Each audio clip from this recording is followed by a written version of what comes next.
खोजबीन की गई।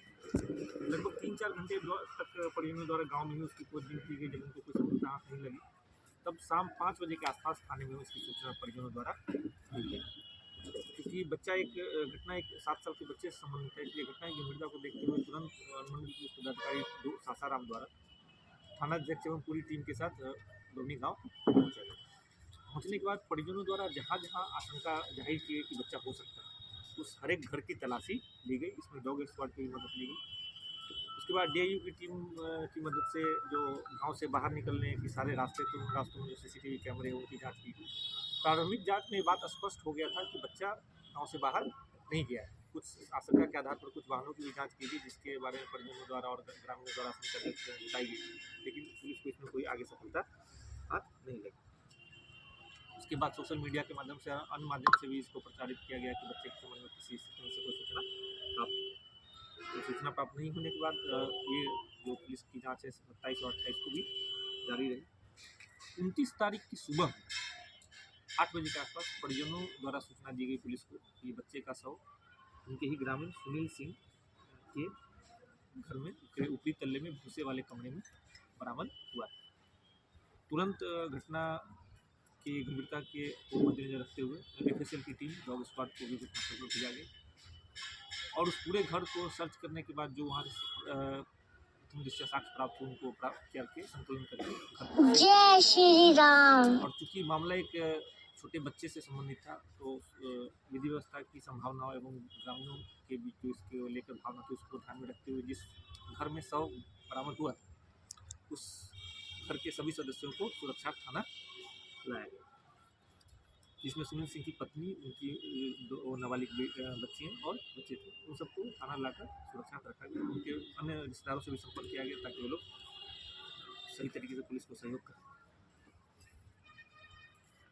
जब सुनील सिंह के पूरे परिवार से एक-एक करके इस घटना के बारे में गहनता से पूछताछ की गई, इस संबंध में सुनील सिंह का जो छोटा बेटा है, जो नाबालिग, उसके द्वारा पूरी घटना के बारे में खुलासा किया गया और उसके खुलासे पर जो एफएसएल टीम है उसके द्वारा दोबारा घटनास्थल से घटना में जो प्रयुक्त हथियार था उसको बरामद किया गया।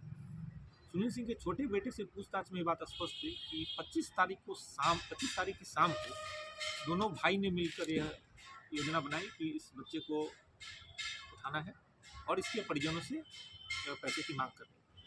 इसी योजना के तहत 26 तारीख को जब बच्चा खेल कर वापस घर जा रहा था, तो अब आपने घटनास्थल देखा होगा, तो जिस घर से शव बरामद हुआ है वो जगह और जो बच्चे का घर है वो इसके बीच में पड़ता है, जहाँ से खेल के लौटने के क्रम में गली में बच्चे को अकेला पाकर जो इनका बेटा था उसने बच्चे को घर में खींच लिया और खींचने के बाद जो बच्चा चिल्लाया तो उसको चुप कराने के लिए मुंह दबाने की कोशिश की गई। इस दौरान बच्चा बेहोश हो गया।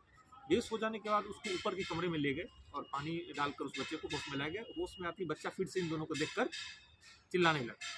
चिल्लाने के बाद की वजह से दोनों ने एक धारदार हथियार से उसकी हत्या कर दी।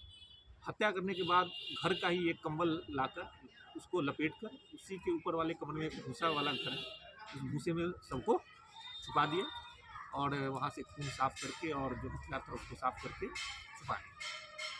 उसके बाद ये वहाँ से भाग गए।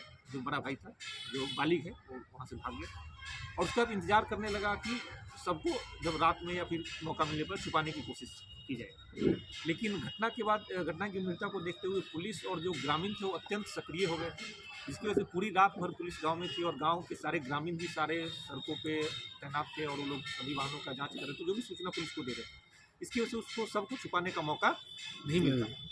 इसी प्रयास में उसने गांव में एक जगह गड्ढा भी खोदा, जो ग्रामीणों ने उस गड्ढे की पहचान भी की थी और पुलिस भी वहां पहुंचकर उस जगह की जांच पड़ताल की गई थी। ग्रामीणों द्वारा बताया कि ये गड्ढा यहाँ पे खोदा जाने पर उन्होंने आशंका के आधार पर पुलिस को सूचना दी, जो एक बेर का पेड़ का बगीचा उस जगह पर वो गड्ढा खोदा गया था। उसी जगह पर इस सबको छुपाने की इसका साजिश थी। सबको छुपाने के लिए जो इसका बड़ा भाई है वो 2-3 बार गाँव आया और लेकिन उसको सफलता जब हाथ नहीं लगी तो तीसरे दिन 29 तारीख की सुबह सबसे बदबू आने लगी, क्योंकि वो कंबल में लपेट कर रखा गया था और भूसा घर में रखा गया था। बदबू आने पर साजिश के तहत ही उस बच्चे का जूता लेकर इसका जो छोटा भाई है वो इनके बच्चे के परिजनों के पास गया, हिमांशु के परिजनों के पास, और उनको दिखा के पूछा कि ये जूता उस बच्चे का है क्या।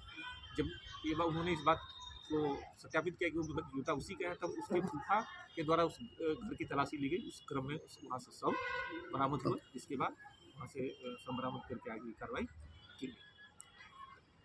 आज सुबह ही अभी से लगभग 3 घंटे पहले जो सुनील सिंह है, उसका बड़ा बेटा जो घटना का मुख्य सूत्रधार है, उसको भी गिरफ्तार किया गया। घटना में शामिल दोनों जो अपराधी, अभी तक के अनुसंधान में जो 2 अपराधी सामने आए, उसमें से एक विधि विरुद्ध बालक है, उसको भी निरुद्ध किया गया, और जो बालिग अपराधी है उसको भी गिरफ्तार किया गया। घटना के संबंध में जो घटना में प्रयुक्त हथियार था वो भी बरामद किया गया, मोबाइल, और घटनास्थल से बच्चे का खून लगा आई कार्ड और उसका बद्धी जो भी उसका सामान थे वहाँ से बरामद किया गया। DNA टेस्टिंग के लिए जो सैंपल है वो एफएसएल द्वारा कलेक्ट किया गया।